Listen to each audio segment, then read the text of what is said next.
welcome back to my channel. For today's video, I'm so excited about this because you know I live for self-development and leveling up content, and to be honest with you, it's what I'm doing in my real daily life and I just want to share it with you. So here's a video on how I plan to reinvent myself and change my life in 2023. In fact, not in 2023, now. So subscribe, stick around, grab a cup of tea, coffee, water, juice, whatever tickles your fancy. Put your socks on and let's get into the video. So the reason why I'm starting now in November, in fact I began in October, but you know, the reason why I'm starting now is because I owe it to myself. Like, I'm so hungry for this reinvention. I'm so hungry for being the person that I know that I am, that I'm just getting started. And I feel like for the past like 4 months or so, I've just been coasting. I've just been coasting and performing at like 40% when I know I can give 80 to 100%. So why not give it my best shot? And I will never be this young, I will never be this energetic, I'll never be this excited about life again. I mean, that might not be true, but that's what I believe. So why not go for it now when you've got the ideas, you've got the passion, you've got the heart? Just start. So number one on my list, and I want to put this as number one because it's so important and vital, it is therapy. That is something that I have began this November. I haven't been doing therapy. I tried it one time like last year and I was like, ew, I don't like this, and I gave up after one session. But now I'm taking it seriously. I've applied on to do it and it is like amazing. I always take care of my physical health now. I think about all these things like my businesses and all this stuff, but I never ever think about my mental health in that way, right? I always think, oh, I'm doing my affirmations, I'm journaling, so like it's all good. These therapy sessions have shown me that I have a lot to work with, you know, I have a lot to work on rather, like, you know, childhood trauma, things that you don't even think about consciously, but somehow they're feeding into how you're operating in life. And wow. And I know that therapy is not like the most affordable thing in the world, so if you can find alternatives to that, if it is talking to friends or journaling, which has been working for me, I'm not gonna lie, but I'm ready to take it a step further. So if you can invest in therapy sessions for yourself, it is life-changing. And I feel like sometimes we always think, oh, it's not the most important thing, I'd rather spend my money on like something else. And it's like, ooh, for your mental health, to improve your relationships, to improve so many different things, I highly recommend it. If you can afford it and it's something that is on your list of things to do it. Number two, this is high up on the list as well because it is life-changing and transformative for me, having accountability. Josh and I have an accountability group, and I think I've mentioned this a million times, but it's because it really has completely changed my life. Having someone who you know is invested in you, someone who is sitting through it with you and actually wants to know what your goals are. Why didn't you go to the gym today? You said you were supposed to go to the gym. How come you put this on your list of goals but you didn't do it? It just, for some reason, knowing that someone else can watch your calendar or watch your to-do list just makes you want to be more active, you know? And I think I spoke to you guys about it, how when I was at university, me filming myself doing my essays for you guys made me want to do my essays even more, because I knew each week you guys wanted to watch me do my essays, so I had to do my essays. It's just having like a form of accountability. Whereas if you write your goals, if you write your list of things and it's only for you and you only, you can easily like talk yourself out of a lot of things. So having Josh, and I have to talk to him every single Sunday. We speak every Sunday at 9 p.m. Sometimes it could be 6 p.m, 5 p.m, but typically Sunday at 9 p.m.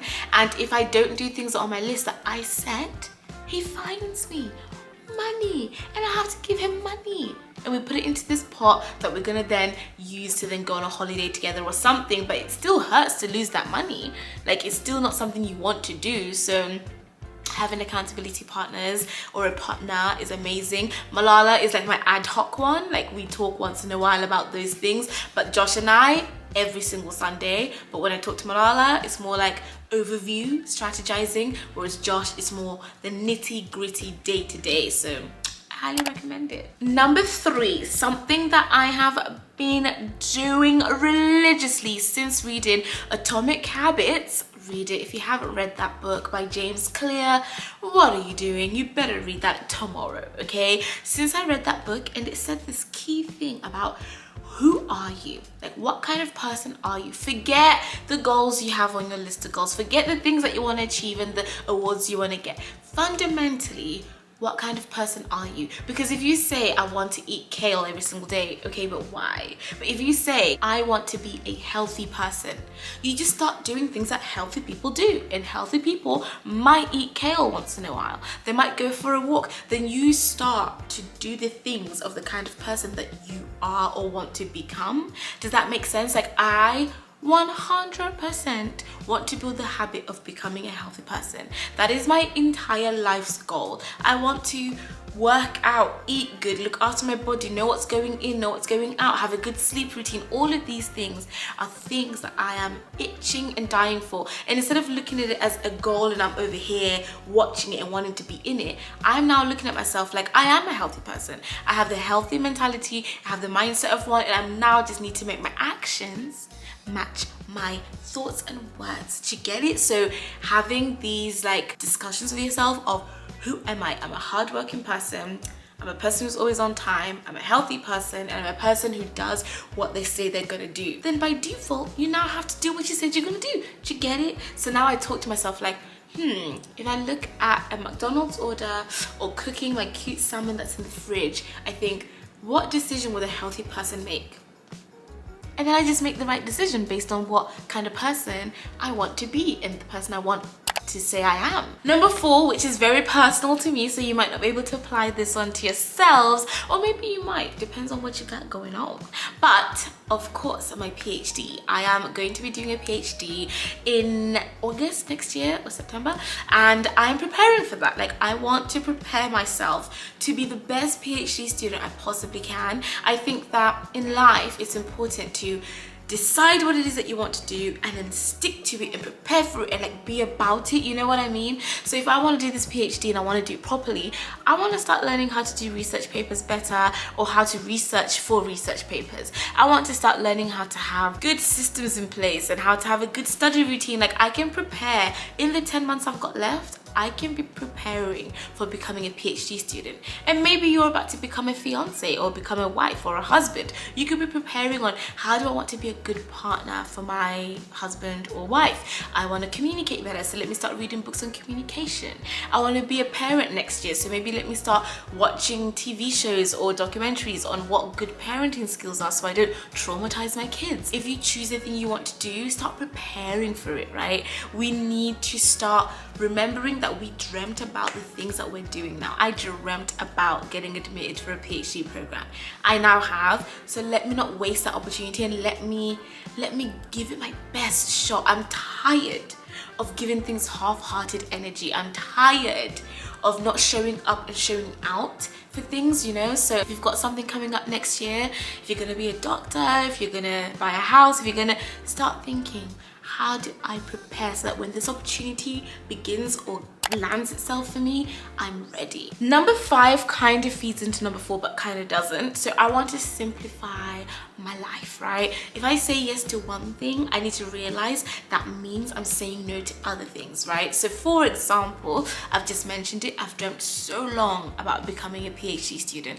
It has been a dream for such a long time, and I really want to do it. And I've also recently just become a young leader for the Sustainable Development Goals for the United Nations. The United Nations has been on the list for far too long. These 2 things are huge. They are a big deal. I've got a 2-year appointment with them. That's going to be a 3-year program. I want to give it my all. I don't want to have outside noise and take on extra projects or take on other things that I have no business doing. I want to be more focused. I want to simplify my life, and it's okay for me to not have a lot going on. I think I've had a lot going on for so long, since I was like 16 or 14 or however old, that I just feel like I've always got to be juggling a million plates.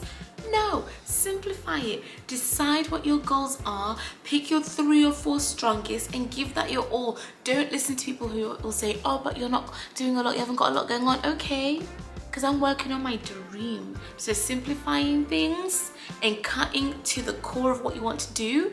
And if you read the 4-Hour Work Week, not all of it is great, I'll be honest, but bits that are great is when they talk about how to focus in, and also read The One Thing by, oh, I've forgotten their names now, but there's this amazing book called The One Thing. You better read it. And the final part of how I'm transforming my life. So not only am I going to be healthy because I'll be dedicated and deciding that I'm a healthy person, not only will I be having accountability with my friend Josh, or making sure I've got like a good system in place so that I can focus on the things that I've said I want to do, I am also going to start delegating. This one is a big deal for me. I haven't started it properly. That's why I'm saying I'm going to start. But I want to become a person who can delegate, who can decide what tasks are just not things that I need to be doing. I'm lucky and blessed enough that I have these incredible, thriving business, whatever you want to call it, that's going really, really well. I'm young, I'm doing what I love, I'm getting to work in the space that I want to be, in the activism space, but also having a job that allows for me to have the freedom to do this. It's amazing, but I'm doing too much. I'm not delegating or using the resources around me. I have an amazing assistant and she's always going, V, what else can I be doing? V, what else can I be doing? And I'm like, oh, I keep doing everything. So I need to start giving her the tasks and letting her do it. I need to stop micromanaging, because I'm a micromanager. Like, I want to know everything and I want to be involved in everything. And it's like, you only have 24 hours in a day, V. Like, what are you doing? My manager's amazing. She's also ready to step in. I'm just not using the resources around me enough when they're literally there, like, use us. And even today, for example, we went to the Black Panther screening and I was going to do my own hair and makeup, and it would have looked okay, but it would have not looked anything like this. Okay, this is not how I normally look, but I trusted the process, trusted the experts, people who've been doing this for a long time, and I look so cute. Because I'm just so used to doing everything myself, I rarely let people who are good at what they do what they're supposed to do.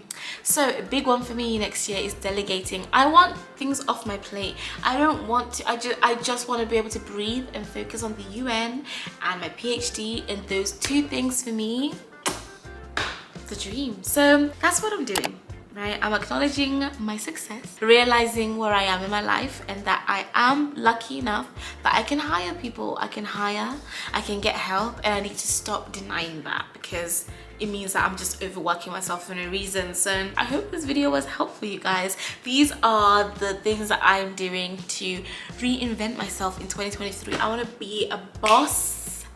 I want to be killing in my PhD.